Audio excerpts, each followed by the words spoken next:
এই সিরিজের প্রতিটি ঘটনা পূর্ববর্তী ঘটনার সাথে সম্পর্কিত। আপনি এই সিরিজে নতুন হলে ডেসক্রিপশন বা আই বাটনে দেয়া লিঙ্কে ক্লিক করে আগের পর্বগুলো দেখে আসার অনুরোধ রইল।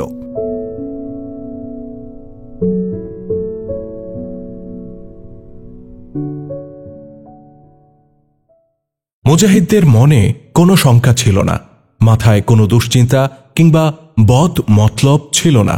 তাদের সামনে এক মহান উদ্দেশ্য ছিল। তাদের দৃষ্টিতে আল্লাহ, আল্লাহর রসূল এবং ইসলামের সম্মান ও মর্যাদা ছিল সবার ঊর্ধ্বে। বেঁচে থাকার প্রশ্নটি তাদের কাছে ততটা গুরুত্বপূর্ণ ছিল না। তারা এই মনোভাব পোষণ করতেন যে জীবন আল্লাহ দিয়েছেন, তাই আল্লাহর জন্য এই জীবনকে কোরবানি করতে পারাটাই সবচেয়ে বড় সফলতা। নিজের জীবনের বিনিময়ে হলেও তারা ইসলাম রক্ষার দৃঢ় অঙ্গীকার করেছিলেন। আল্লাহর দ্বীনের পথে বের হবার পর তারা বাড়ি ঘর, স্ত্রী, পিতা, মাতা, ভাই, বোন এবং পুত্র কন্যাদের থেকে কেবল দূরেই সরে যেতে থাকেন। তাদের দিন রাত রক্ত আর মাটির মধ্যেই ব্যয় হতে থাকে। জমিন ছিল তাদের কাছে বিছানা, আর উপরে ছিল আসমান। বাতিলের প্রাসাদ গুড়িয়ে দেয়া, কুফরের বুক চিরে দেয়া এবং ইসলামের শত্রুদের আশা আকাঙ্ক্ষা পদদলিত করাই ছিল তাদের বড় ইবাদত। তাদের মুখে সবসময় জারি থাকত আল্লাহর নাম। আল্লাহর নাম নিয়েই তারা তলোয়ার চালাত। প্রতিপক্ষের তলোয়ারের আঘাতে লুটিয়ে পড়ার সময়ও তাদের মুখে শোনা যেত আল্লাহ পাকের পবিত্র নাম। আহত হয়ে তারা আল্লাহকে স্মরণ করতেন। নিঃসন্দেহে ঈমানের দৃঢ়তা আর তাজা প্রেরণাই ছিল তাদের কাছে সবচেয়ে বড় অস্ত্র, আর এটাই ছিল তাদের ঢাল। মুজাহিদ বাহিনী সর্পিল গতিতে এগিয়ে প্রতিপক্ষের সামনে তখন উদয় হয় শত্রুদের দুপুরের আহার যখন মাত্র শেষ হয়েছে। ইরানি বাহিনীর সর্বাধিনায়কের নির্দেশে তার সৈন্যদের জন্য বিশেষ খাদ্য প্রস্তুত করা হয়েছিল। ঐতিহাসিক আল্লামা তাবারি, ইবনে হিশাম এবং মোহাম্মদ হুসাইন হাইকেল লিখেছেন, পারস্য সৈন্যদের ষাঁড়ের মতো প্রতিপালন করা হতো। তাদের স্বাস্থ্যসম্মত এবং পুষ্টিকর খাবার খাওয়ানো হতো। পারস্যপতিদের বদ্ধমূল বিশ্বাস ছিল এই যে শক্তিশালী এবং কর্মঠ সেনাবাহিনী পারে সাম্রাজ্য ও সিংহাসন রক্ষা করতে।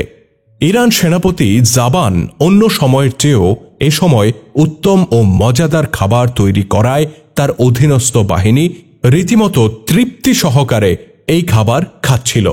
এই খাদ্যের বর্ণনা ইতিহাসেও লিপিবদ্ধ রয়েছে। প্রচুর পশু জবাই করা হয়, গোশত ছাড়াও আরও কয়েক আইটেমের খাবার তৈরি করা হয়। ঐতিহাসিকগণ লিখেছেন, জাবান এই উদ্দেশ্যে ভালো ভালো খাবারের ব্যবস্থা করে যে তার সৈন্যরা যেন আন্তরিকতার সাথে লড়াই করে এবং এরকম ভালো ভালো খাবার খাওয়ার জন্য আরও জীবিত থাকতে চায়। খাবার যেহেতু উন্নত ও বিশেষ ধরনের ছিল, তাই সেটা রান্না করতেও একটু বেশি সময় লেগে গিয়েছিল। খাবার রান্না করা যখন সমাপ্ত, তখন ক্ষুধায় সৈন্যরা বড় কাতর হয়ে পড়েছিল। যখন ঘোষণা দেয়া হয় যে খাবার প্রস্তুত এবং সবাই যেন নিয়ম মতো খাবার খেতে বসে যায়, ঠিক সেই মুহূর্তে নিরাপত্তা প্রহরী জানিয়ে দেয় যে মুসলিম বাহিনী অতি নিকটে এসে পড়েছে।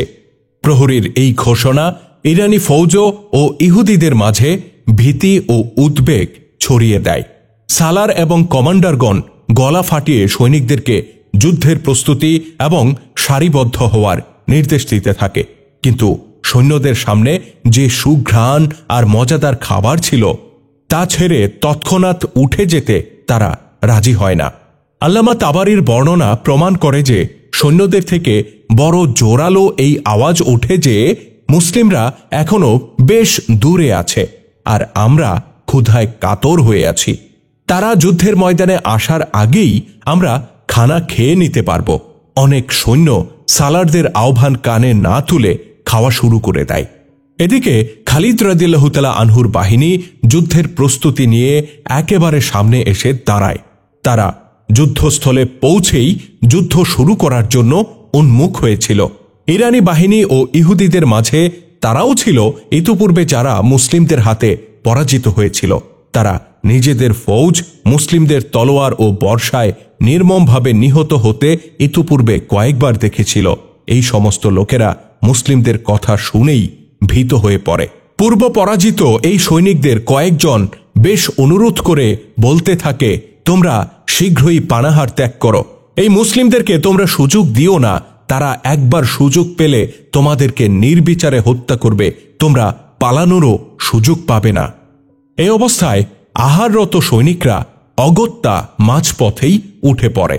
তারা যুদ্ধের প্রস্তুতি নিতে থাকে, কিন্তু যারা তখনও পানাহার করতে বসেনি তারা সেনাপতি ও কমান্ডারদের নির্দেশ মান্য করছিল না। ক্ষুধায় তাদের জীবন খাঁচাছাড়া হওয়ার উপক্রম হয়েছিল। কিন্তু যারা ইতোপূর্বে মুসলিমদের রণমূর্তি দেখেছিল তাদের মধ্যে আতঙ্ক আর উদ্বেগ দেখে সবাই খাবারের কথা চিন্তা করে যুদ্ধের প্রস্তুতি নিতে শুরু করে।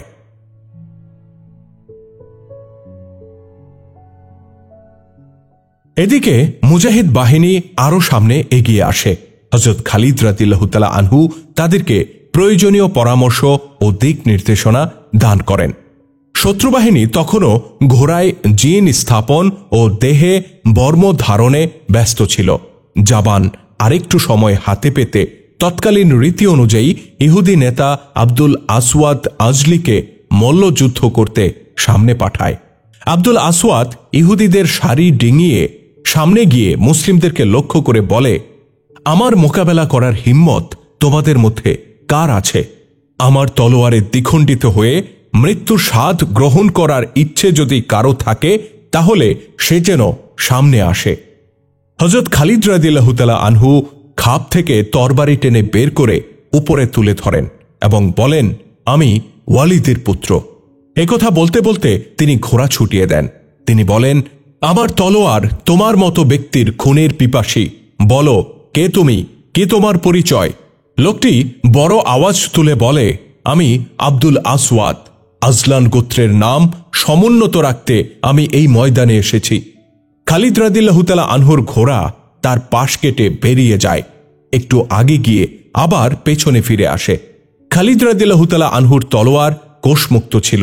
অন্যদিকে আব্দুল আসওয়াদও মুক্ত তরবারি হাতে ধারণ করেছিল। হযরত খালিদ রাদিয়াল্লাহু তাআলা আনহু ছুটন্ত ঘোড়ার উপরে থেকেই আব্দুল আসওয়াদের প্রতি আঘাত হানেন, কিন্তু সেই আঘাত ব্যর্থ হয়। আব্দুল আসওয়াদও খালিদ রাদিয়াল্লাহু তাআলা আনহুর মতো ঘোড়া ছুটিয়ে দেয় এবং আরেকবারের মতো পরস্পরের মুখোমুখি হয়। এবার আব্দুল আসওয়াদ আক্রমণ করে। খালিদ রাদিয়াল্লাহু তাআলা আনহু তার আঘাত এমনভাবে প্রতিহত করেন যে আব্দুল আসওয়াদের হাত তলোয়ারের যেখানে ধরা ছিল খালিদ রাদিয়াল্লাহু তাআলা আনহুর তলোয়ার সেখানে গিয়ে লাগে। ঝলকিত তলোয়ারের তীব্র আঘাতে তার বাটে ধরা হাতের দুটি আঙ্গুলের মাথা কেটে পড়ে যায় এবং সেই সাথে তার তলোয়ারও হাত থেকে ছিটকে পড়ে। আব্দুল আসওয়াদ পালিয়ে যাবার পরিবর্তে চিৎকার করে বর্শা চায়। তার বাহিনী থেকে কেউ একজন বর্শা হাতে এগিয়ে আসে। সে দৌড়ে তার নেতার কাছে আসতে চায়। খালিদ রাদিয়াল্লাহু তাআলা আনহু তাকে বাধা দিতে ঘোড়ার মুখ ওই ব্যক্তির দিকে ঘুরিয়ে নেন। লোকটি পদাতিক ছিল। সে খালিদ রাদিয়াল্লাহু তাআলা আনহুর কোপানল থেকে বাঁচতে বর্শাটি তার নেতার দিকে ছুঁড়ে দেয়। খালিদ রাদিয়াল্লাহু তাআলা আনহু তার কাছে পৌঁছে গিয়েছিলেন। ইতিমধ্যে বর্শাটিও আব্দুল আসওয়াদকে লক্ষ্য করে ছুটে যাচ্ছিল। খালিদ রাদিয়াল্লাহু তাআলা আনহুর মাথার উপর দিয়েই এই বর্শাটি ছুটে যাচ্ছিল। আব্দুল আসওয়াদ ঠিকমতো বর্শা ধরতে দুই হাত প্রসারিত করে রেখেছিল। খালিদ রাদিয়াল্লাহু তাআলা আনহু এই ছুটন্ত বর্শাটি ঠেকাতে না পেরে সর্বশেষ উপায় হিসেবে তাকে লক্ষ্যচ্যুত করতে মাথার উপর দিয়ে উড়ে যাওয়া বর্শায় তরবারির আঘাত হানেন। বর্শার কোনো ক্ষতি না হলেও তার উদ্দেশ্য সফল হয়। বর্শার গতি মাঝপথেই থমকে যায় আর সেটা মাটিতে আছড়ে পড়ে। খালিদ রাদিয়াল্লাহু তাআলা আনহু মুহূর্তে আব্দুল আসওয়াদের দিকে ঘোড়া ঘুরিয়ে আনেন এবং তার পালানোর পথ রুদ্ধ করেন। তলোয়ারের আঘাত থেকে নিজেকে রক্ষা করার মতো শক্তি ও উপায় আব্দুল আসওয়াদের ছিল না। খালিদ রাদিয়াল্লাহু তাআলা আনহু নিছক কৌতুকের উদ্দেশ্যে তাকে এদিক ওদিক ঘোরাতে থাকেন। এদিকে মুসলিম বাহিনীর একজন কমান্ডার জোর আওয়াজে বলেন, জনাব খালিদ, তাকে হত্যা করে ফেলুন, এদিকে শত্রুরা প্রস্তুতি সম্পন্ন করে ফেলছে। খালিদ রাদিয়াল্লাহু তাআলা আনহু একথা শোনার পর ঘোড়ার গতি তীব্র করেন। এবং আব্দুল আসওয়াদের নিকট দিয়ে অতিবাহিত হওয়ার সময় তাকে লক্ষ্য করে তলোয়ার চালনা করেন। আব্দুল আসওয়াদ ঘোড়ার এক পাশে ঝুঁকে পড়ে নিজেকে রক্ষা করতে চেষ্টা করে, কিন্তু খালিদ রাদিয়াল্লাহু তাআলা আনহুর তলোয়ার তার পার্শ্বদেশ ভেদ করে যায়। আব্দুল আসওয়াদ আহত হয়েও নিজেকে সামলে নেয়, কিন্তু সে পালায় না। হযরত খালিদ রাদিয়াল্লাহু তাআলা আনহু এবার পেছন থেকে এসে তাকে হত্যা করে ফেলেন। এদিকে যখন আব্দুল আসওয়াদের দেহ ঘোড়ার পিঠ থেকে জমিনে আছড়ে পড়ছিল, ঠিক তখন ফোরাত নদীর দিক থেকে অসংখ্য ঘোড়ার খুরের আওয়াজ ভেসে আসছিল। ঘোড়াগুলো যেদিক থেকে ছুটে আসে সেদিকে ইহুদিদের সৈন্যরা ছিল। অশ্বারোহীদের হাতে বর্শা ছিল। ঘোড়াগুলো বিদ্যুৎ গতিতে ছুটে এসে সোজা ইহুদিদের সারি ভেদ করে যায়। অশ্বারোহীদের হাতের বর্শা এ সময় ইহুদিদেরকে এফোর ওফোর করতে থাকে। ইহুদিদের দৃষ্টি ছিল মুসলিমদের দিকে।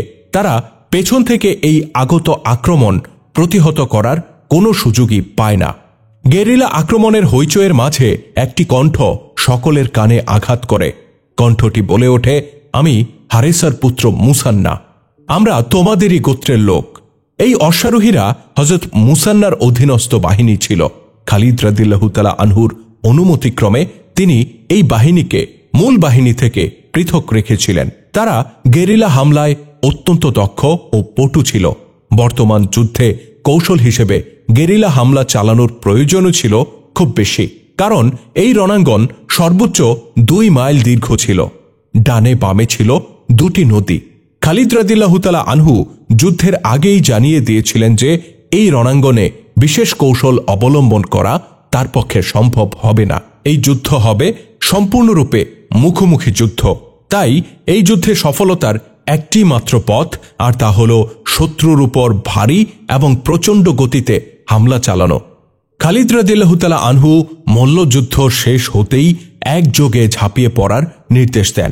তিনি পার্শ্ববাহিনীকেও যুদ্ধে সামিল করে দেন। প্রথম আক্রমণে খালিদ রাদিয়াল্লাহু তাআলা আনহু নিজেই নেতৃত্ব দেন।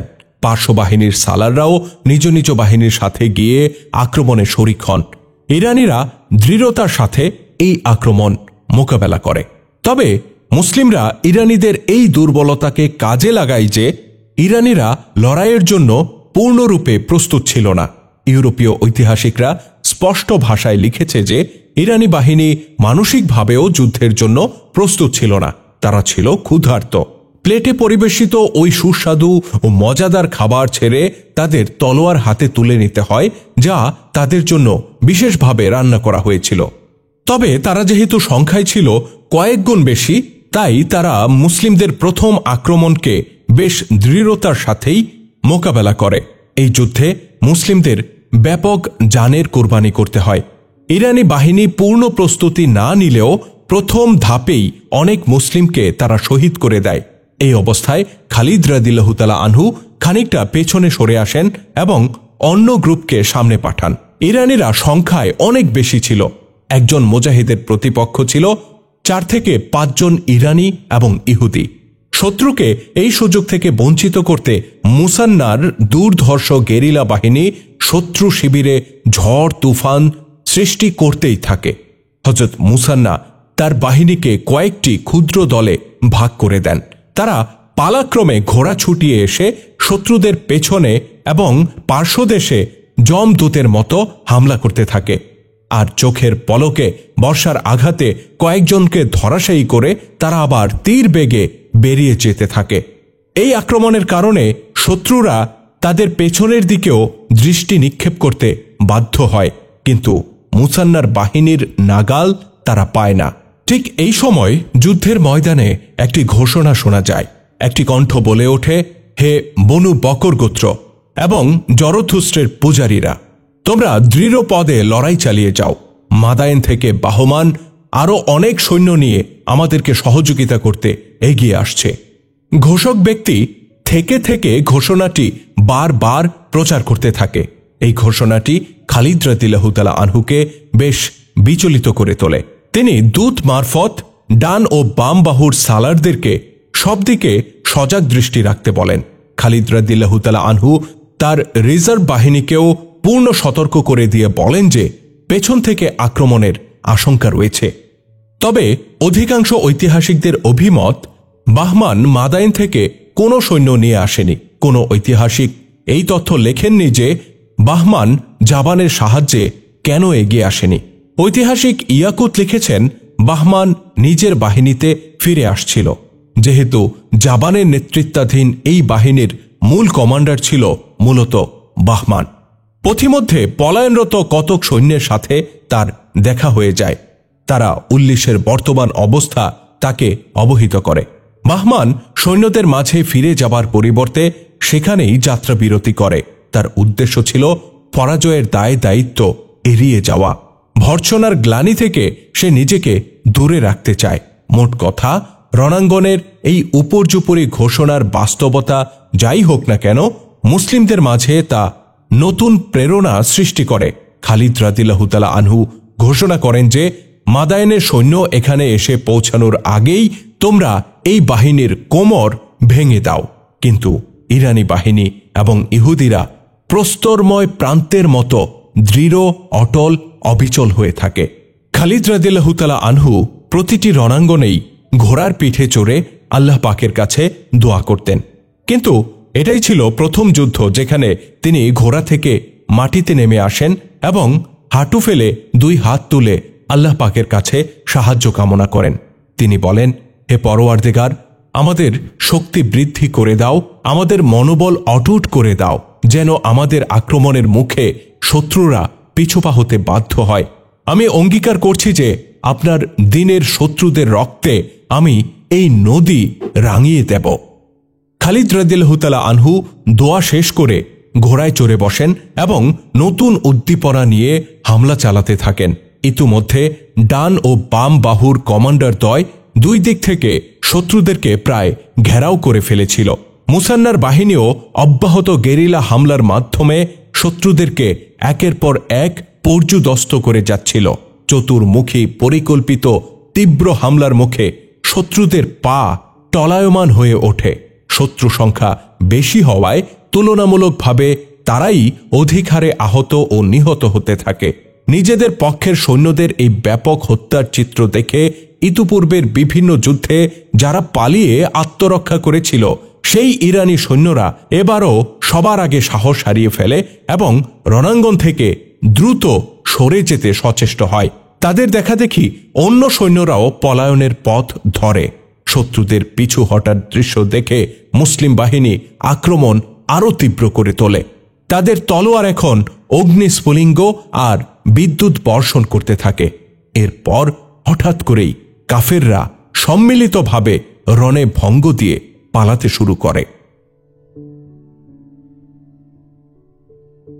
খালিদ রাদিয়াল্লাহু তাআলা আনহু এই পয়গাম দিয়ে তার বাহিনীতে দূত পাঠান যেন ইরানি সৈন্যদেরকে পালিয়ে যেতে দেয়া না হয় এবং তাদেরকে হত্যাও করা না হয়, বরং তাদেরকে যতদূর সম্ভব জীবিত ধরা হয়।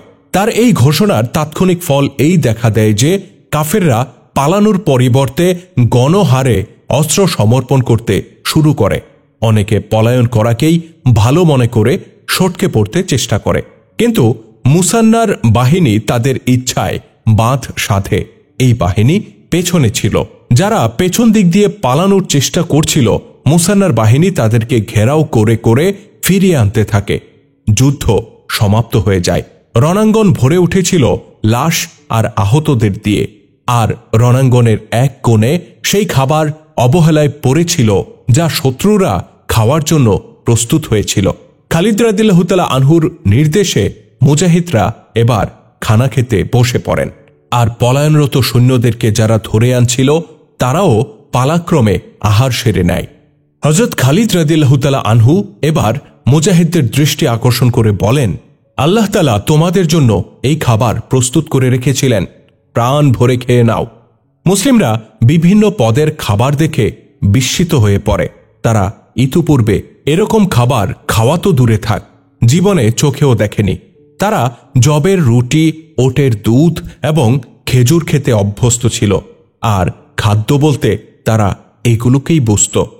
ঐতিহাসিকরা বর্ণনা করেছেন যে সমস্ত শত্রুকে জীবিত ধরে আনা হচ্ছিল খালিদ রাদিয়াল্লাহু তাআলা আনহুর নির্দেশে তাদেরকে খাসিফ নদীর পারে নিয়ে যাওয়া হয় এবং তাদের মাথা ধর থেকে বিচ্ছিন্ন করা হয় যেন মাথা সোজা নদীতে গিয়ে পড়ে।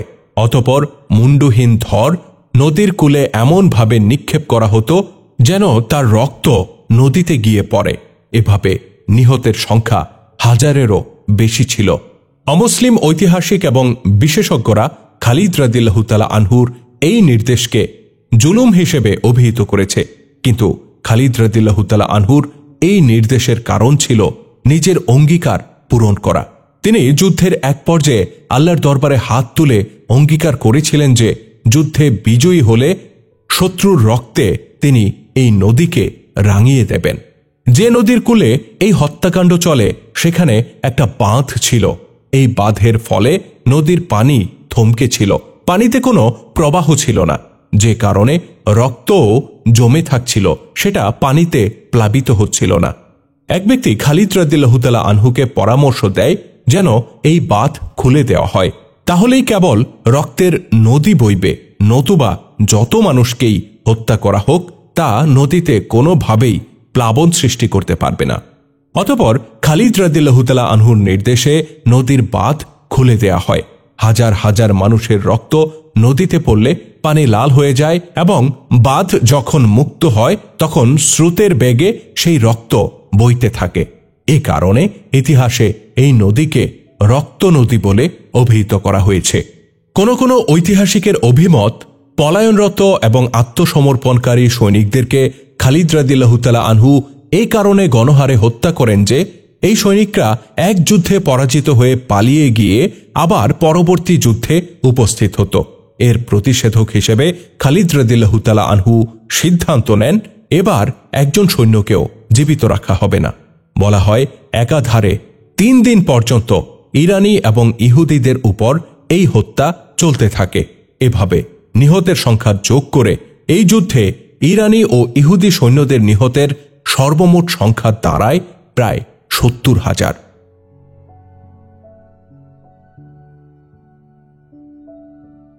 সম্রাট উর্দুসের এমন রোগের কবলে পড়ে যায় যার চিকিৎসা রাষ্ট্রীয় চিকিৎসকদের সাধ্যের বাইরে চলে গিয়েছিল। এই রোগের সূচনা হয় পরপর 3টি পরাজয়ের কঠিন মানসিক আঘাত থেকে, কিন্তু এই মানসিক অসুস্থতা এখন দৈহিক অসুস্থতার রূপ ধারণ করেছে। ঔষধেই এই রোগের চিকিৎসা হওয়ার কথা ছিল, কিন্তু অবস্থা এমন দাঁড়ায় যে যেন সেটা ঔষধ নয়, বরং ঔষধই তাকে কুরে কুরে খেয়ে নিঃশেষ করে দিচ্ছে। উর্দুশেরের উপর নীরবতা ছেয়ে গিয়েছিল। নিজের যুগে সবচেয়ে প্রতাপশালী শাসক হওয়া সত্ত্বেও এখন তার অবস্থা মরুভূমির আলোর মতো নিভু নিভু। রাষ্ট্রীয় চিকিৎসক এ ব্যাপারে অত্যন্ত সতর্ক ছিল যেন যুদ্ধ সংক্রান্ত কোনো বাজে খবর উর্দুশের পর্যন্ত পৌঁছতে না পারে, কিন্তু বাস্তবে এটা সম্ভব ছিল না। কারণ উর্দুশের খুব একটা কথা বলতো না, কিন্তু যদি কখনো বা মুখ খুলত তাহলে প্রথমেই সে জিজ্ঞাসা করত রণাঙ্গনের কোনো খবর এসেছে কিনা, আর সর্বদা তার পাশে উপস্থিত চিকিৎসক তাকে সান্ত্বনা দেওয়ার জন্য বলতো, সুসংবাদই আসছে জাহাপনা, মুসলিমরা এমনভাবে পিছু হটছে যেন তারা কোনো দৈত্যের মুখোমুখি হয়েছে। আবার কখনো সে বলতো, পারস্য সাম্রাজ্য এক অজেয় প্রান্তর, এই প্রান্তরে যেই মাথা ঠুকতে চেষ্টা করেছে তার মাথাই ছিদ্র হয়ে গেছে। আবার কখনো তার প্রাণের রানী, আবার কখনো উর্দুশেরের রানী এই বলে তাকে প্রবোধ দিত যে আরব বুদ্ধরা কিসরার শৌর্য বীর্যের প্রতাপ কিছুতেই সহ্য করতে পারবে না। এই প্রবোধ ও সান্ত্বনামূলক বাক্য কিসরার উপর ঔষধের মতোই উল্টো প্রতিক্রিয়া সৃষ্টি করতে থাকে। কোনো কিছুতেই তার নীরবতা ভঙ্গ হয় না। চেহারায় যে উদাসীনতার ছাপ পড়েছিল তা ক্রমেই গভীর থেকে গভীরতর হতে থাকে। তার একান্ত পছন্দের নর্তকী তার সামনে গিয়ে রূপনাগিনীর মতো দেহে ঢেউয়ের উত্তাল তরঙ্গ তোলে, শরীর অর্ধনগ্ন করে দেয়। উর্দুশেরের ম্রিয়মান চেহারার উপর সুগন্ধিযুক্ত রেশমের মতো মোলায়েম কেশদাম ছাড়িয়ে ছায়া বিস্তার করে, অতঃপর সম্পূর্ণ বিবস্ত্র হয়ে নাচের ঝড় তোলে। রূপ লাবণ্যে মোহিত করে উর্দুশেরকে প্রাণবন্ত করে তুলতে প্রয়াস চালায়, কিন্তু ফলাফল শূন্য। অবস্থা এমন দাঁড়ায় যে নর্তকী বিজন জঙ্গলে নেচে চলেছে আর তার নাচের নৈপুণ্য জঙ্গলের হাওয়ায় উড়ে উড়ে যাচ্ছে। একসময় তার প্রিয় শিল্পীরা যারা তাকে গানে গানে মাতিয়ে রাখত এবং দারুণ বিমোহিত করত, এ সময় তাদের প্রাণ মাতানো গানও ব্যর্থতায় পর্যবসিত হয়। এ সকল নর্তকী এবং শিল্পীরা পারস্য খ্যাত ছিল। পারস্যের ভুবন খ্যাত সুন্দরী রূপসীরা ফুলের মতো প্রস্ফুটিত ছিল, কিন্তু তাদের কেউই উর্দুশেরের দেহ ও মনে নতুন উদ্দীপনা সৃষ্টি দূরে থাক, বিন্দুমাত্র উষ্ণ শিহরণও জাগাতে পারে না। এই অবস্থায় পারস্য রানী বাইরে এসে রাষ্ট্রীয় চিকিৎসকের কাছে ব্যর্থতা প্রকাশ করে বলে, ব্যর্থ, সব চেষ্টা ব্যর্থ। রানী দরাজ গলায় চিকিৎসককে বলে, আপনার জ্ঞান অভিজ্ঞতাও ফেল হয়ে গেল। এটা কোনো রং তামাশা নয় তো? কিসরার ঠোঁটে মুচকে হাসির আভা আনতেও আপনি পারলেন না। কে বলে আপনার ছোঁয়ায় মৃত্যুও জেগে ওঠে? বয়োবৃদ্ধ চিকিৎসক বলে, জরথুস্ট্র আপনার প্রতি সদয় হন পারস্য সম্রাজ্ঞী। কারো জীবন মৃত্যু আমার হাতে নয়। আমি জীবন মৃত্যুর মধ্যবর্তী এক দুর্বল প্রাচীর মাত্র। মৃত্যুর হাত এত মজবুত আর শক্তিশালী যে সে ওই প্রাচীরকে দরজার খিলের মতো খুলে ফেলে এবং অসুস্থ ব্যক্তিকে তুলে নিয়ে যায়। মৃত্যুর এই শক্তির সামনে আমার জ্ঞান অভিজ্ঞতা তুচ্ছ হয়ে রয়ে যায়। সম্রাজ্ঞী চিৎকার করে বলে, শুধু গাল ভরা বুলি কোনো দুঃখের দুঃখ মুছে দিতে পারে না, কোনো রুগ্ন ব্যক্তিকে তার রোগ থেকে মুক্তি দিতে পারে না। আপনার মুখে কি এমন শক্তি আছে যা কিসরার এই রোগ চুষে নিতে পারে? চিকিৎসক বড় দৈর্ঘ্যের সাথে বলে, না মহামান্য সম্রাজ্ঞী। সে কম্পিত হাতে সম্রাজ্ঞীর বাহু ধরে তাকে বসিয়ে দেয় আর বলে, কেবল বুলি কারো দুঃখ কিংবা রোগীর রোগ নিরাময় করতে পারে না, তবে দুঃখ এবং রোগের যন্ত্রণা কিছুটা লাঘব করতে পারে। বাস্তবতার সামনে শব্দের কোনো অর্থ নেই, আর বাস্তবতা যদি রূঢ় ও বিস্বাদ হয় তবে জ্ঞানীর মুখ থেকে নির্গত শব্দ মনে হয় যেন হেমন্তের গোধূলিতে বৃক্ষের হলুদ পাতা ঝরে ঝরে পড়ছে। শুকনো ওই পাতা আবার বাতাসের দোলায় হেলে দুলে নাচতে থাকে। সম্রাজ্ঞী বলে, আমরা কিসরাকে বাস্তব থেকে দূরে রাখছি।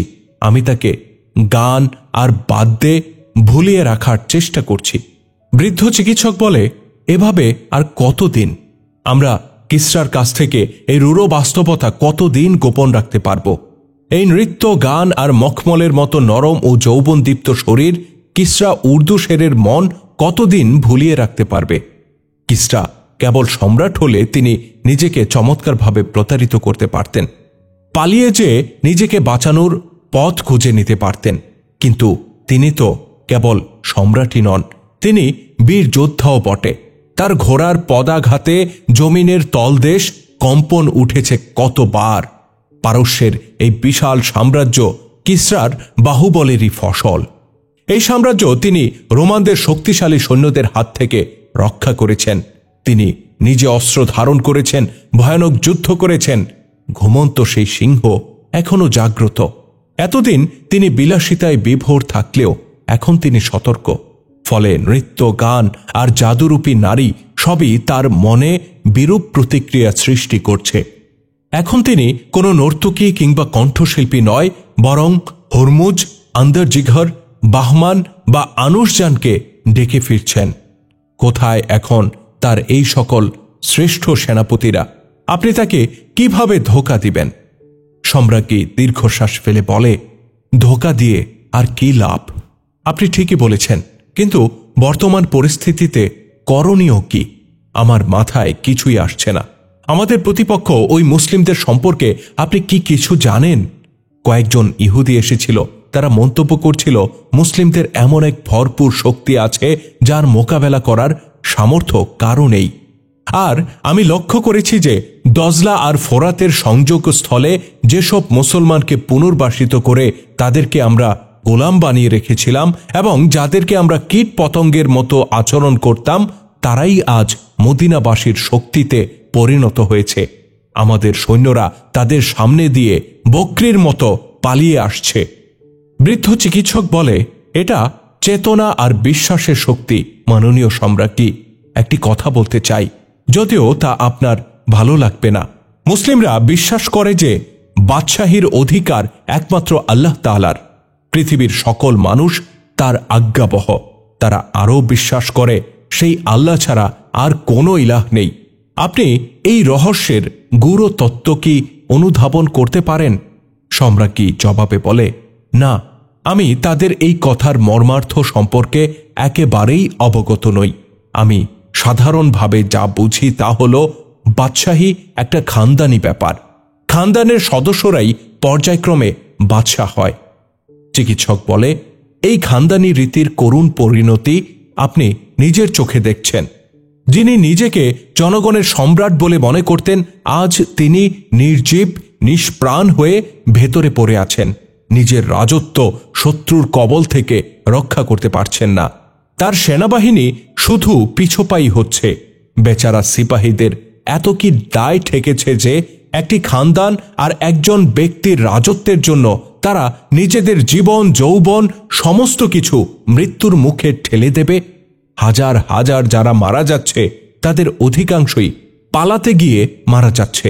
তারা যখন দেখছে যে এখানে যুদ্ধে জয়ী হবার কোনো সম্ভাবনা নেই কিংবা জয়ী হলেও গনিমত লাভের কোনো সুযোগ নেই, তখন তারা লড়াই করতে দ্বিধা করছে। তারা আপনাদের সরকারি কোষাগার থেকে মাসিক বেতন লাভের উদ্দেশ্যে জীবিত থাকতে চায়।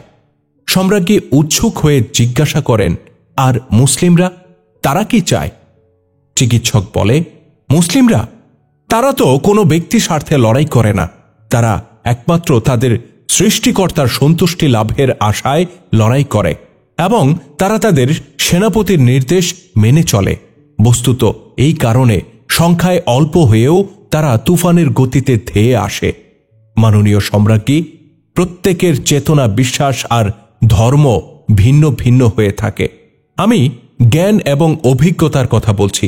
যখন কোনো খানদান কিংবা কোনো ব্যক্তি নিজেকে রাজাধিরাজ বলে জ্ঞান করে এবং অন্য মানুষকে মানুষ বলে গ্রাহ্য করতে ভুলে যায়, তখন একদিন এমন সময় আসে যখন সে সমস্ত সৈন্য আর জনগণকে ধ্বংস আর বিপর্যয়ের দিকে ঠেলে দেয়। সম্রাজ্ঞী বলে, আমি ওসব সূক্ষ্ম কথা বুঝি না এবং বুঝতেও চাই না। আমি শুধু চাই যে কোনো উপায়ে কিসরা সুস্থ হয়ে উঠুক। এর জন্য যা যা করা দরকার আপনি সেটাই করুন। ডাক্তার বলে, মহামান্য সম্রাজ্ঞী, আর কোনো কিছুতেই কিছু হবে না। কোনো কিছু করে লাভও নেই। আপনি যদি পারেন শুধু এই খবরটুকু এনে দিন যে মুসলিমদেরকে পারস্যের সীমানা থেকে তাড়িয়ে দেয়া হয়েছে, কিংবা খালিদ বিন ওয়ালিদকে শিকলে আবদ্ধ করে কিসরার সামনে এনে হাজির করুন। দেখবেন কিসরা উঠে দাঁড়িয়েছেন, সম্পূর্ণ সুস্থ হয়ে গেছেন। সম্রাজ্ঞী আশাহত আর পরাজিত কণ্ঠে বলে, এমন খবর কোথা থেকে আনব? মদিনার ওই সেনাপতিকে কিভাবে আমি জিঞ্জিরে আবদ্ধ করব?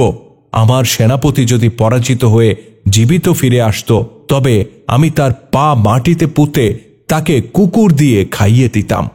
অতঃপর সম্রাজ্ঞী মাথা নিচু করে সেখান থেকে প্রস্থান করে।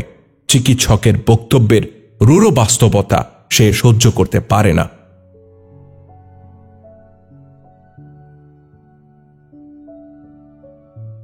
একটি ঘোড়া ঊর্ধ্বশ্বাসে দৌড়ে আসে এবং শাহী মহলের বাইরে এসে থামে।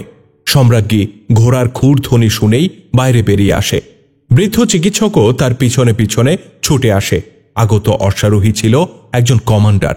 ঘোড়া থেকে লাফিয়ে নেমেই সে সম্রাজ্ঞীর সামনে হাঁটু গেড়ে বসে পড়ে।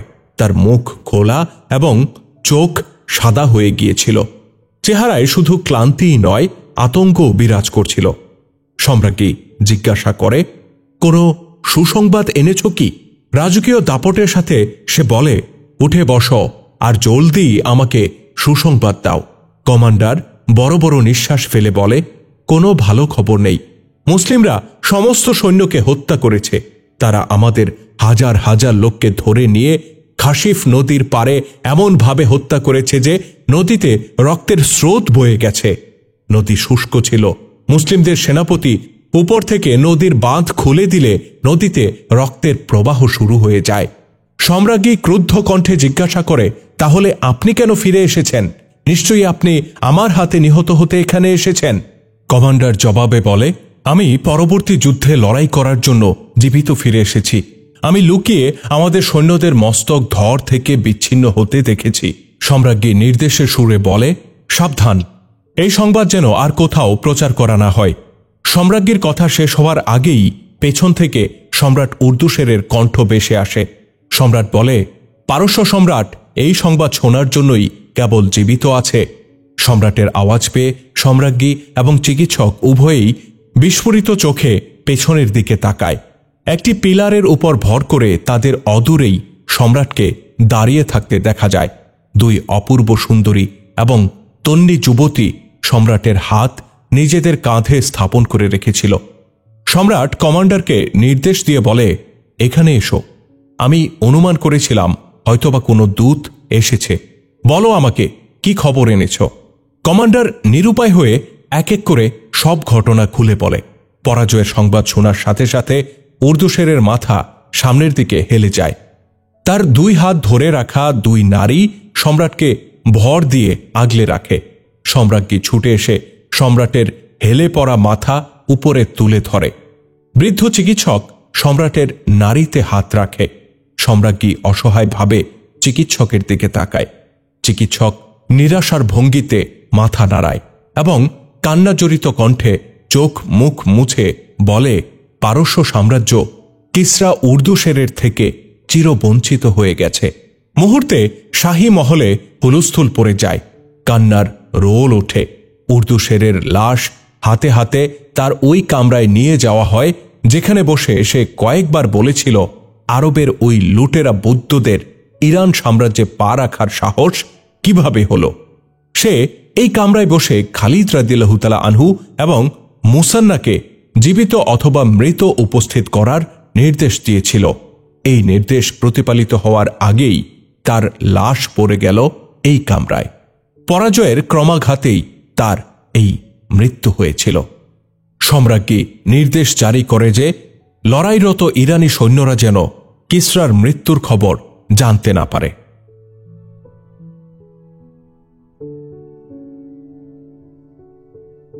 সম্রাট উর্দুশেরের মৃত্যুর 4 দিন পরের ঘটনা। মুসলিম শিবিরে একটি ঘোড়া ছুটে এসে প্রবেশ করে। ঘোড়ার পিঠে চড়ে থাকা অশ্বারোহী জোরে জোরে চিৎকার করে এ সময় বলছিল, জনাব খালিদ কোথায়? বাইরে আসুন। খালিদ রাদিয়াল্লাহু তাআলা আনহু দ্রুত বেগে বাইরে বেরিয়ে আসেন। আরোহী বলতে বলতে আসছিল, জনাব খালিদ, আল্লাহ আপনার উপর রহম করুন।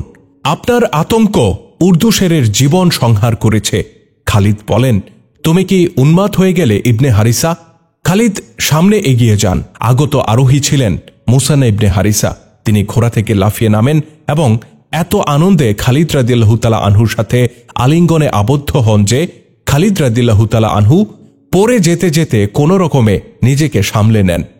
মুসান্না আনন্দের আতিশয্যে নিজেকে হারিয়ে ফেলে বলেন, মাদায়েনে শোকের মাতম বইছে। শাহী মহল এখন কান্নার মহলে পরিণত হয়েছে। উর্দুশের মারা গেছে 4 দিন আগে। আমার 2 ব্যক্তি মাদায়েনের শাহী মহলে ছিল। সেখানে কড়াভাবে নিষেধ করে দেয়া হয়েছে যেন সৈন্যদেরকে কিসরার মৃত্যুর সংবাদ জানানো না হয়। হযরত খালিদ রাদিয়াল্লাহু তাআলা আনহু 2 হাত উপরে তোলেন। অতঃপর তিনি আল্লাহ পাকের শুকরিয়া আদায় করেন। শুকরিয়া আদায় শেষে এদিক ওদিক তাকিয়ে উচ্চ কণ্ঠে তিনি বলেন, সমস্ত সৈন্যকে এই সংবাদ জানিয়ে দাও যে পারস্যের বিশাল সাম্রাজ্যের স্তম্ভ ভেঙে পড়েছে, আর এটা সম্পূর্ণ আল্লাহর অনুগ্রহ। সবাইকে জানিয়ে দাও, তোমাদের ভীতি আর আতঙ্ক কিসরার প্রাণ হরণ করেছে। হযরত খালিদ রাদিয়াল্লাহু তাআলা আনহু হযরত মুসান্নাকে নিজের তাঁবুতে নিয়ে গিয়ে সামনে আর কোনো শহর আছে কিনা জানতে চান। মুসান্না বলেন, কিছুদূর অগ্রসর হলেই ইরানের একটি বড় শহর আছে যার নাম আমিনিশিয়া।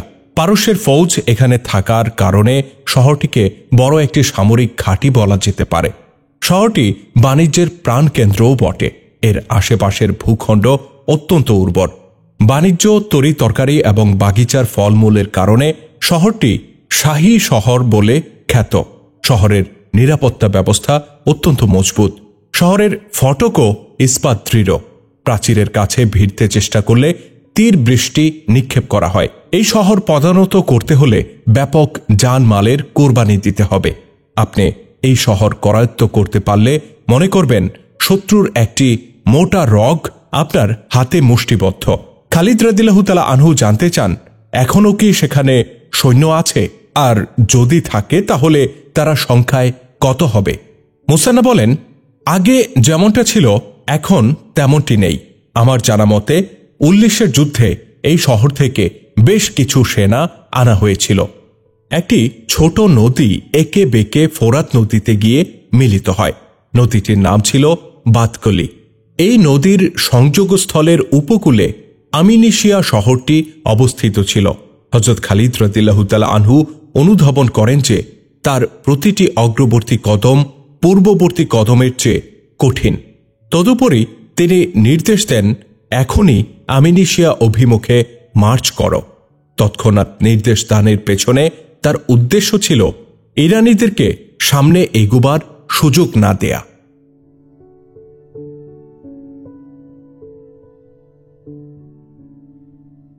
633 খ্রিস্টাব্দের মে মাসের 3য় সপ্তাহের প্রথম দিন খালিদের বাহিনী এই দিনে 19 থেকে রওনা হয়। মদিনার মুজাহিদগণ বিজয়ী ফৌজের মর্যাদায় অভিষিক্ত। পরবর্তী মঞ্জিল সবুজ শ্যামলিমা এবং যথেষ্ট উর্বর ছিল। মানুষ এবং অশ্বের খাদ্যের কোনো ঘাটতি ছিল না। তবে আমিনিশিয়ার প্রতিরক্ষার দিকটি খালিদকে গভীরভাবে ভাবিয়ে তুলেছিল। শহরের প্রাচীর আর কেল্লা শৃঙ্গ নজরে আসতে থাকলে খালিদ রাদিয়াল্লাহু তাআলা আনহু তার বাহিনীকে থামার নির্দেশ দেন। মুসান্না মূল বাহিনী থেকে আগেই পৃথক হয়ে গিয়েছিলেন। তিনি গেরিলা আক্রমণে অত্যন্ত পটু ছিলেন। অনুগত বাহিনীও তার সাথে ছিল। খালিদ রাদিয়াল্লাহু তাআলা আনহু তার কাঁধে এই দায়িত্ব অর্পণ করেন যে কোনো বেশে কিছু লোক আমিনিশিয়া পাঠিয়ে সেখানে কত সৈন্য আছে তা যেন জানতে চেষ্টা করে। একটু পরেই মুসান্না ফিরে আসেন। তিনি বিস্ময়ের সুরে বলেন, আমার বিশ্বাস এটা ধোঁকা ছাড়া আর কিছুই নয়। মনে হয় ইরানিরা সম্মুখ যুদ্ধ এড়িয়ে এখন থেকে ধোঁকা এবং প্রতারণামূলক লড়াইয়ের সিদ্ধান্ত নিয়েছে। খালিদ বলেন, আগে তো বলো তুমি কি দেখে এসেছ, আর সেই ধোঁকাই বা কেমন যা ইরানিরা আমাদেরকে দিচ্ছে? মুসান্না বলেন, পুরো শহর ফাঁকা দেখে আসলাম। শহরের ফটকও উন্মুক্ত। কেল্লা শৃঙ্গ আর প্রাচীরে একজন মানুষও নেই। খালিদ বলেন, তোমার লোকেরা কি শহরের ভেতরে গিয়েছিল? মুসান্না জবাবে বলেন, না, তারা ফটক পর্যন্ত গিয়েছিল। পুরো শহরটি কবরস্থানের মতো খাখা করছিল। তারা বলছে ফটক দিয়ে উকি দিয়ে তারা কোনো মানুষ কিংবা একটা পশুরও দেখা পায়নি। আপনার মতে এটা কি প্রতারণা বা ফাঁদ নয়? খালিদ বলেন, হ্যাঁ, আমিও তেমনটাই মনে করছি। তোমার লোকদের ব্যাপারে আমি এই সন্দেহ করতে পারি না যে তারা মিথ্যা বলছে। তারা স্বপ্ন না দেখে থাকলে আমাদেরকে সতর্কতার সাথে সামনে অগ্রসর হতে হবে। মুসান্না অত্যন্ত দৃঢ়তার সাথে বলেন, খোদার কসম, আমার লোকেরা মিথ্যা কথা বলবে না। তাদের ঈমান এত দুর্বল হলে ইরানীদের জুলুম নির্যাতন থেকে বাঁচতে তারা অনেক আগেই ইসলাম ত্যাগ করত। আর এই কথাও আমি বলছি, সবার আগে আমার লোকেরাই শহরে প্রবেশ করবে। যদি এটা ধোঁকা, ফাঁদ কিংবা প্রতারণা হয়ে থাকে তবে এর শিকার প্রথমে আমার লোকেরাই হবে, আর আপনার সৈন্যরা অবশ্যই নিরাপদ থাকবে।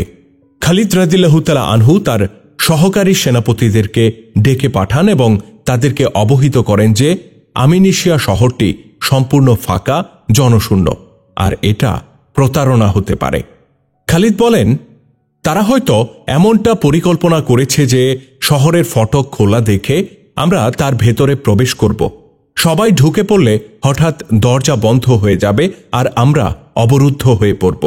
তিনি মুসান্না ইবনে হারিসাকে বলেন, তোমার বাহিনী মূল সৈন্যদের থেকে দূরে থাকবে। তোমার দৃষ্টি সর্বদা সৈন্যদের উপর থাকবে। দুশমন কোথাও থেকে বের হয়ে এলে তোমার বাহিনী নিজেদের যোগ্যতা অনুযায়ী হামলা করবে। গেরিলা ধরনের আক্রমণ তারা করতেই থাকবে।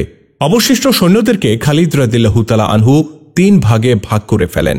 আগের মতোই ডান এবং বাম বাহিনীর নেতৃত্বে হযরত আসিম বিন আমর এবং আদি বিন হাতিম রাদিয়াল্লাহু তাআলা আনহুকে রাখেন। তবে এবার তাদের দায়িত্ব ছিল ভিন্ন। শহরের দরজা খোলা থাকায় শহরের অভ্যন্তরে যাওয়া হযরত খালিদ রাদিয়াল্লাহু তাআলা আনহুর জন্য জরুরি ছিল। হযরত আসিম রাদিয়াল্লাহু তাআলা আনহুকে খালিদের সাথে সাথেই থাকতে হয়, যেন প্রয়োজনের মুহূর্তে তিনি তাকে সাহায্য করতে পারেন। অন্যদিকে হযরত আদি রাদিয়াল্লাহু তাআলা আনহুর নেতৃত্বাধীন বাহিনী কেল্লার চতুর্দিকে ছড়িয়ে রাখতে নির্দেশ দেয়া হয়। পরিকল্পনা চূড়ান্ত এবং সকলের পজিশন ও দায়িত্ব বন্টন শেষে খালিদ রাদিয়াল্লাহু তাআলা আনহু সামনে এগিয়ে যাবার নির্দেশ দেন।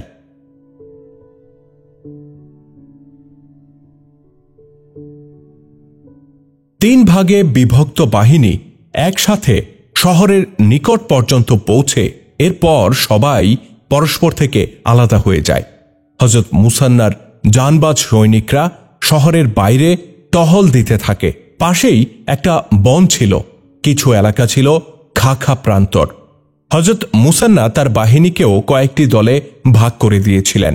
এসব ক্ষুদ্র টিম ওইসব জায়গা তল্লাশি করে ফেরে যেখানে শত্রুদের লুকিয়ে থাকার সম্ভাবনা ছিল, কিন্তু কোথাও শত্রুর নাম গন্ধও পাওয়া যায়নি। অতঃপর তারা দূর দূরান্তের এলাকায় ছড়িয়ে পড়ে।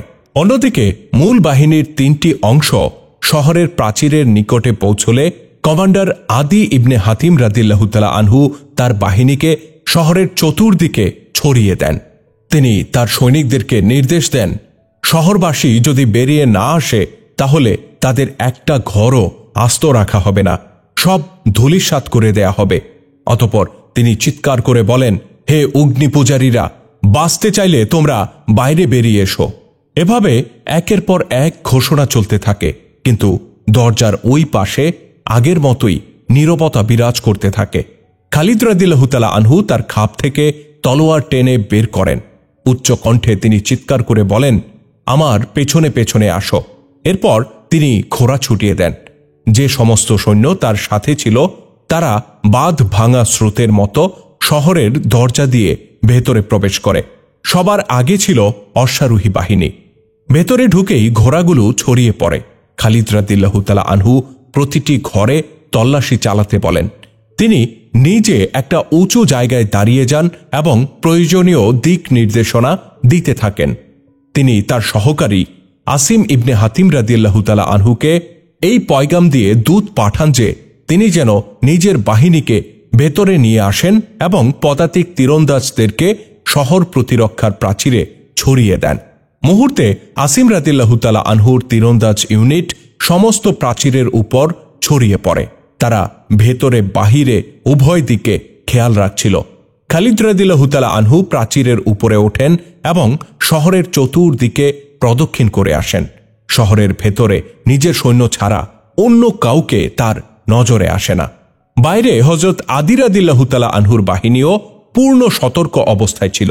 খালিদ রাদিয়াল্লাহু তাআলা আনহুর দৃষ্টি যতদূর যায় শত্রু বাহিনীর কোনো নাম নিশানাও চোখে পড়ে না। বহু দূরে দুই তিনটি অশ্বারোহী দল তিনি দেখতে পান। তারা ছিল মুসান্নার বাহিনী। হযরত খালিদ উপর থেকে ভেতর বাহির সর্বত্র সার্বিক অবস্থা পর্যবেক্ষণ করে নিচে নেমে আসেন। এ সময় তাকে জানানো হয় এক দুর্বল ব্যক্তি একটি ঘরের খাটে শুয়ে কাতরাচ্ছে। খালিদ রাদিয়াল্লাহু তাআলা আনহু দ্রুত সেই ঘরে গিয়ে হাজির হন। লোকটি ছিল অত্যন্ত বৃদ্ধ। তার চোখ অর্ধেক খোলা ছিল, মুখও ছিল খোলা। খাটে পড়ে থাকা একটা লাশ মনে হচ্ছিল তাকে। তার আওয়াজ ছিল ফিসফিসে। লোকটি কিছু বলার চেষ্টা করছিল। খালিদ রাদিয়াল্লাহু তাআলা আনহুর এক দেহরক্ষী বৃদ্ধ লোকটির মুখের কাছে কান লাগিয়ে তার কথা শোনার চেষ্টা করে। দেহরক্ষীকে বৃদ্ধ লোকটি জিজ্ঞাসা করে, যাদের ভয়ে এই শহরের মানুষজন পালিয়ে গেছে তোমরা কি তারা? দেহরক্ষী বলে, আমরা মুসলমান। বৃদ্ধ জিজ্ঞাসা করে, মদিনার মুসলমান? আমি তো এখানকার এক ইহুদি। ধুকে ধুকে মরার জন্য তারা আমাকে এখানে রেখে গেছে।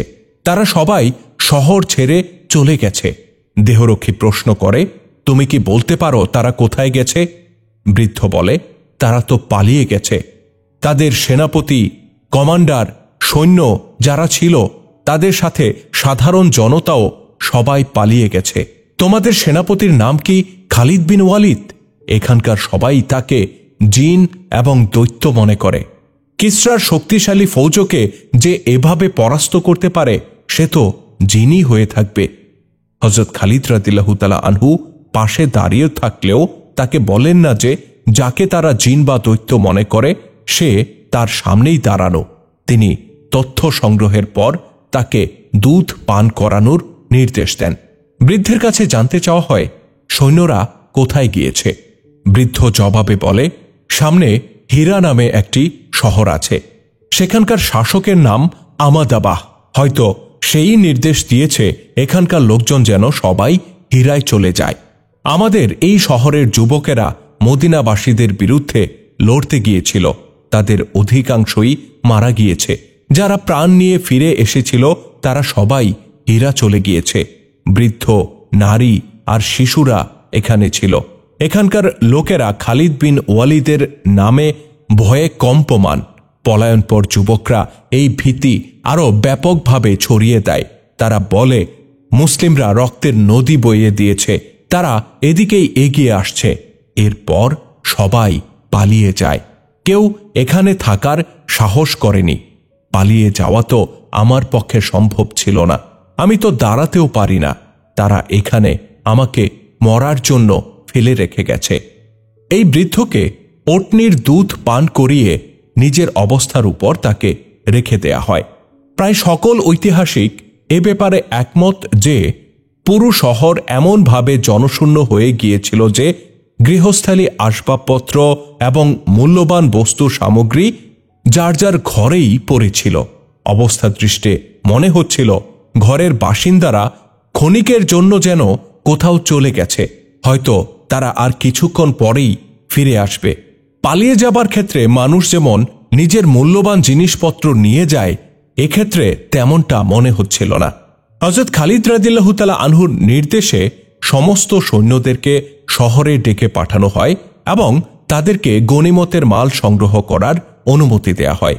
এটা যেহেতু আমির শ্রেণীর লোকদের অধ্যুষিত শহর ছিল, তাই ঘরে ঘরে মূল্যবান সম্পদ এবং বস্ত্রের সম্ভার ছিল।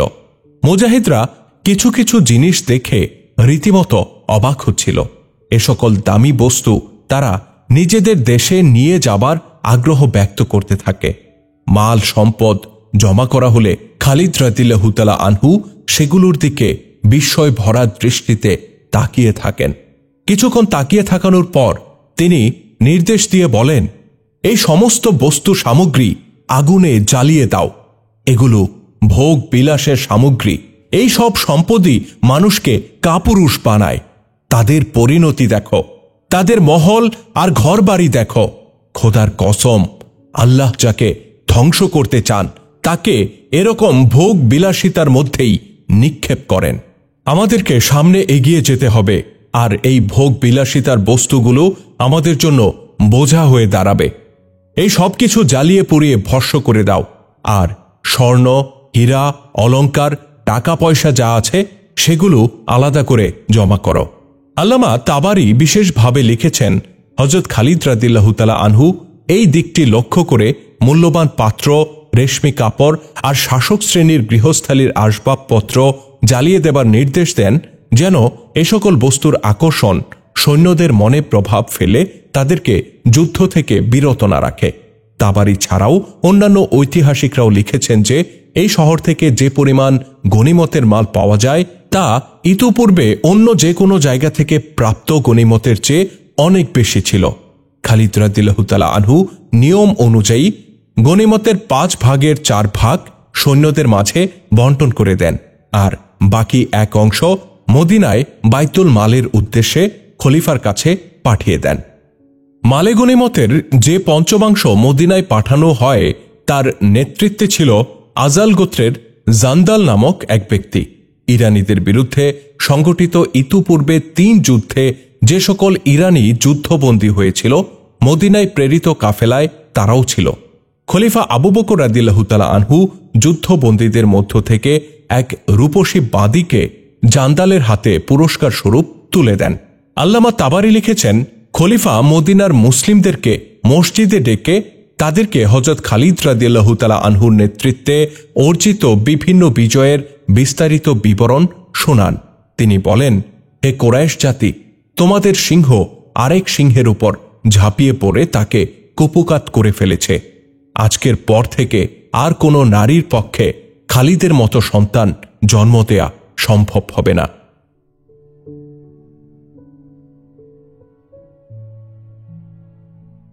হযরত মুসান্না খালিদ রাদিয়াল্লাহু তাআলা আনহুকে বলেন, সামনে পারস্য সাম্রাজ্যের আরেকটি বড় শহর আছে। এই শহরটি পারস্যের সত্যিকার হীরা বলা যায়, কিন্তু এটা পদানত করা সহজ হবে না। খালিদ রাদিয়াল্লাহু তাআলা আনহু বলেন, ঠিকই বলেছ ইবনে হারিসা। আমিনিশিয়ার সমস্ত সৈন্য এবং সকল ইহুদি যুবক হীরায় আশ্রয় নিয়েছে। তারা সম্মিলিতভাবে আমাদের মোকাবেলায় নেমে আসবে, আর তাদের আশাটাই স্বাভাবিক। এখন আমাকে বলো, মাদায়েনের কি খবর? মুসান্না বলেন, আজই আমার এক গুপ্তচর ফিরে এসেছে। তার বর্ণনা অনুসারে কিসরার প্রাসাদে এখনো মাতম চলছে। সুসংবাদ হল, এখন আর রাজধানী মাদায়েন থেকে কোনো বাহিনী এদিকে আসবে না। খালিদ রাদিয়াল্লাহু তাআলা আনহু বলেন, এরা কি এখনো অনুধাবন করতে পারেনি যে সিংহাসন, রাজমুকুট এবং ধন দৌলত এমন শক্তি নয় যা শত্রুর হাত থেকে রক্ষা করতে পারে? এটা কি আমাদের দায়িত্ব ও জিম্মাদারি নয় যে এ সকল লোকদের কানে আল্লাহর সত্য রসুলের বাণী পৌঁছে দেওয়া? মুসান্না বলেন, হ্যাঁ, আল্লাহর পয়গাম তাদের পর্যন্ত পৌঁছে দেয়া অবশ্যই আমাদের দায়িত্ব ও কর্তব্য। খালিদ রাদিয়াল্লাহু তাআলা আনহু বলেন, এর সাথে সাথে আমি ওই সম্ভাবনার শিকড়ও উপড়ে ফেলতে চাই যা ইসলামের জন্য ক্ষতির কারণ হয়ে উঠতে পারে। আমি কাফিরদের মূল উৎপাটন করতে চাই। ইসলামী ইতিহাসের এই প্রাথমিক যুগটি বড়ই স্পর্শকাতর ছিল। ইসলামের সমর ইতিহাসের ঐতিহাসিক ভিত্তি রচনার যুগ ছিল এটি। এটি রাসূল সাল্লাল্লাহু আলাইহি সাল্লামের প্রতি উম্মতের প্রগাঢ় ভালোবাসা ও তার গভীরতার নজির স্থাপনের সময় ছিল। এই ইতিহাসের ভিত্তি এই অকাট্য নীতির উপর প্রতিষ্ঠিত হবে যে সংখ্যায় নগণ্য এবং শক্তির স্বল্পতা পরাজয়ের কারণ হতে পারে না। আদর্শিক চেতনা আর প্রেরণা এবং ইসলামের প্রতি প্রগাঢ় ভালোবাসা এই শূন্যতা পূরণ করতে পারে। খালিদ রাদিয়াল্লাহু তাআলা আনহু গভীরভাবে বিশ্বাস করতেন এবং সূক্ষ্ম দূরদর্শিতার মাধ্যমে অনুধাবন করতে পারেন তার সৈন্যদের স্বদেশ অর্থাৎ মদিনা থেকে ক্রমে দূরে সরে পড়া, প্রতিটি যুদ্ধের পর সৈন্যদের হ্রাসপ্রাপ্তি এবং একের পর এক লড়াইয়ে সৈন্যদের ক্লান্তি সম্পর্কে পূর্ণ অবগত হওয়া সত্ত্বেও তিনি যে তাদের নিয়ে লড়াই অব্যাহত রেখেছেন, এটাই ভবিষ্যৎ প্রজন্মের জন্য জ্বলন্ত ইতিহাস ও নজির হয়ে থাকবে। অভিযানের মাঝপথে কোনো সমস্যা দেখা দিলে কিংবা লৌহ প্রাচীরের মতো অন্তরায়ের সম্মুখীন হলে একজন সেনাপতি তার বাহিনীকে ফেরত আনবে, খালিদ এমন দৃষ্টান্ত সৃষ্টি করতে চান না। খালিদের সপক্ষে খেলাফতের পূর্ণ সমর্থন এবং সার্বিক সহযোগিতা ছিল। তৎকালীন যুগের রাষ্ট্রীয় পলিসিতে কাফেরদের সাথে বন্ধুত্ব কিংবা সমঝোতার কোনো অবকাশ ছিল না। শত্রুকে শত্রু হিসেবেই বিবেচনা করা হতো। শত্রু কত দূরে বা কতটা শক্তিশালী তা মোটেও বিবেচনা করা হতো না। একমাত্র মূলনীতি এটাই ছিল যে দুশমনের ঘাড়ে লাফিয়ে পড়ো আর তার জন্য ত্রাস ও আতঙ্ক হয়ে ওঠো। পারস্য সাম্রাজ্য কোনো যেনতেন শক্তি ছিল না। খালিদ রাদিয়াল্লাহু তাআলা আনহু এই বিশাল শক্তির পেটে গিয়েও পিছু হটার কল্পনা করেননি। তিনি এটাও বিবেচনায় আনেননি যে সৈন্যদেরকে একটু বিশ্রামের সুযোগ দিবেন এবং তাদের শৃঙ্খলা ও ধারাবাহিকতায় কোনো ত্রুটি দেখা দিলে তা দূর করবেন। হযরত মুসান্না যদিও তাকে জানিয়েছেন হীরায় পারস্য বাহিনীকে মোকাবেলা করা অত্যন্ত কঠিন হবে, তথাপি খালিদ নিজের সিদ্ধান্ত পুনর্বিবেচনার চিন্তা মাথায় আনেননি। বরং তিনি তৎক্ষণাৎ তার সহসেনাপতিদেরকে এ ব্যাপারে আলোচনা করতে ডেকে পাঠান। তিনি বলেন, খোদার কসম, আমার বিশ্বাস তোমরা এই চিন্তা করছো না যে আমরা যতই অগ্রসর হচ্ছি আমাদের বিপদ ততই বৃদ্ধি পাচ্ছে। একজন সালার বলেন, না জনাব খালিদ, আমাদের কেউ এমনটা চিন্তা করছে না। আরেকজন বলেন, আর আমাদের কেউ এমনটা চিন্তা করবেও না। হযরত খালিদ বলেন, আমার এই বিশ্বাস আছে যে তোমাদের কেউ এই চিন্তা করবে না যে না জানি শত্রু কত শক্তিশালী।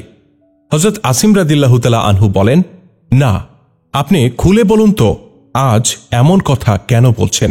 খালিদ রাদিয়াল্লাহু তাআলা আনহু বলেন, তোমার উপর আল্লাহর রহম বর্ষিত হোক। আমাদের পরবর্তী মঞ্জিল বড়ই দুস্তর।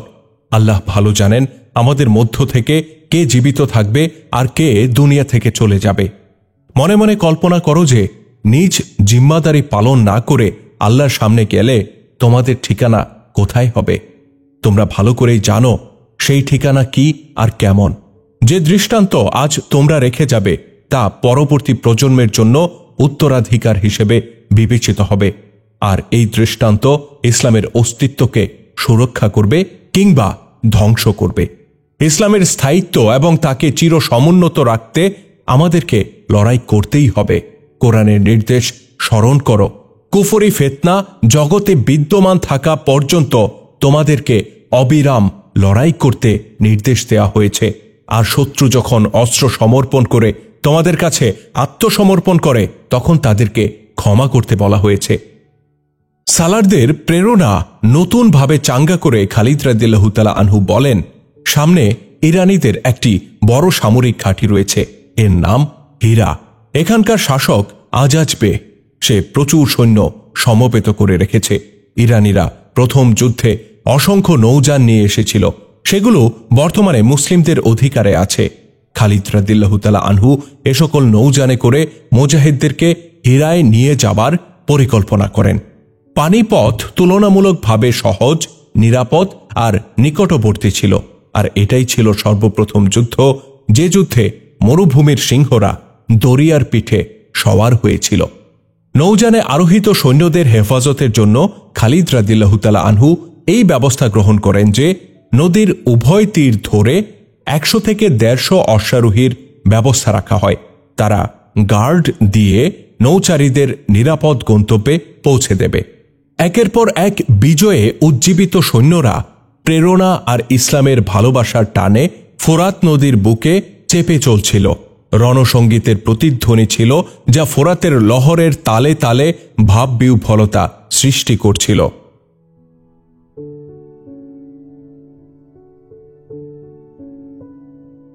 এদিকে শত্রু ঘুমিয়েছিল না। হীরার শাসনকর্তা আজাজবে রাতেও ঘুমাত না। সম্রাট উর্দুশেরের মৃত্যুর খবর তখনও হীরায় জানানো হয়নি। সে এখনও প্রতিটি কথা এবং প্রতিটি নির্দেশ দিতে গিয়ে উর্দুশেরের নাম উচ্চারণ করত। একদিন আজাজবে শহরের প্রতিরক্ষা ব্যবস্থা পর্যবেক্ষণ করছিল। সে শহরের হাজার হাজার সৈন্য সমবেত করেছিল। ঘুরতে ঘুরতে যে দলের সামনে সে যেত তাদেরকে জোরে জোরে বলতো, জরথুস্ত্রের কৃপা হোক তোমাদের প্রতি।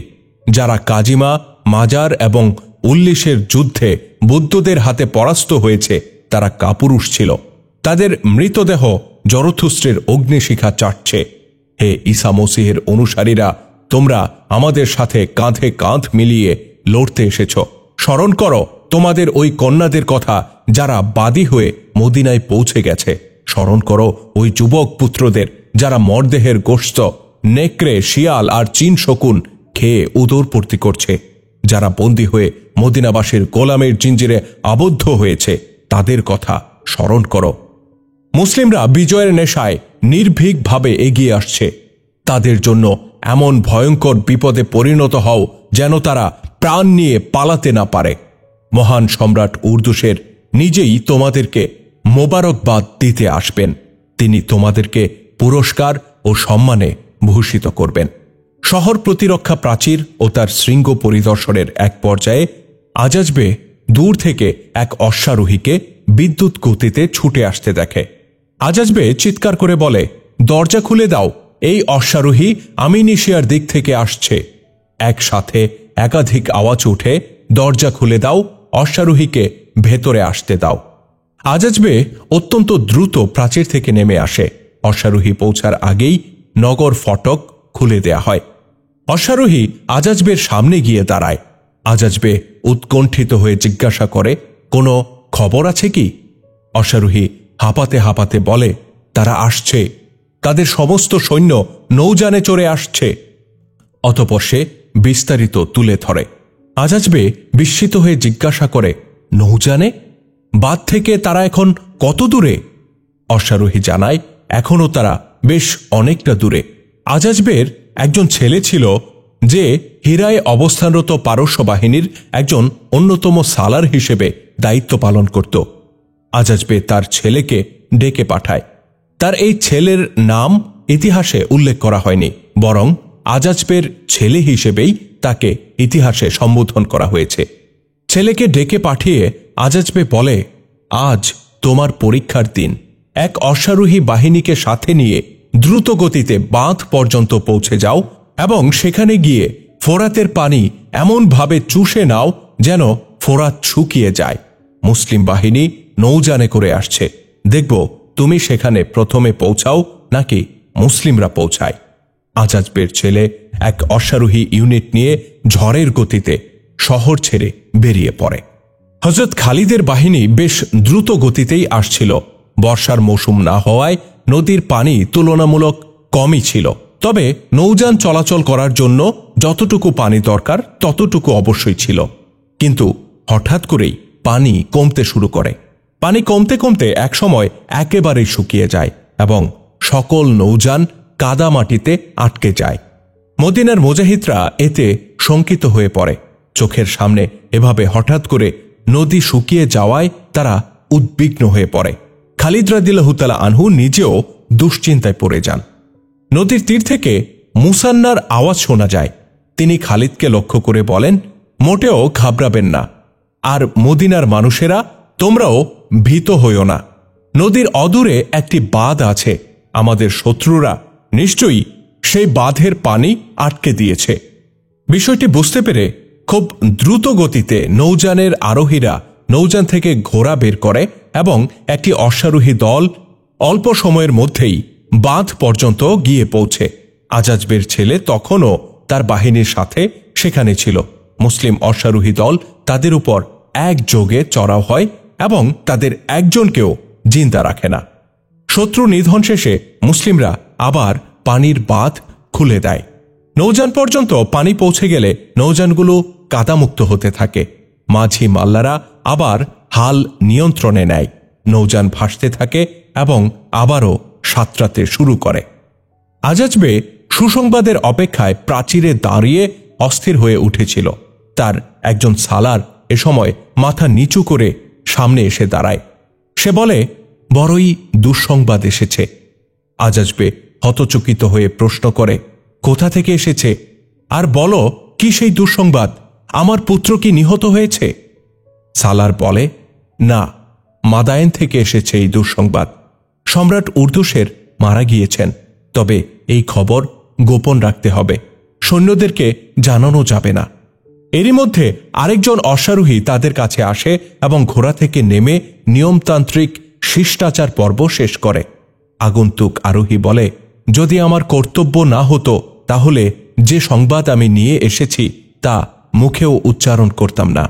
আজাজবে বলে, আমি শুনেছি কি সেই সংবাদ? কিসরা উর্দুসের মারা গিয়েছেন। অশ্বারোহী বলে, না, এই খবর নিয়ে আমি আসিনি। আমি যে মর্মান্তিক খবর এনেছি তা হল আপনার পুত্র নিহত হয়েছে। তার সহযাত্রী সকল অশ্বারোহী মুসলিমদের হাতে নির্মমভাবে মারা গেছে। আজাজবে এর কম্পিত ঠোঁট থেকে বের হয়ে আসে, আমার পুত্র, সে মারা গেছে? আর তার চেহারা লাশের মতো ফ্যাকাশে হয়ে যায়। একদিকে সম্রাট উর্দুসেরের মৃত্যু, আরেকদিকে তার পুত্রের মৃত্যুর সংবাদ সে কোনোভাবেই হজম করতে পারে না।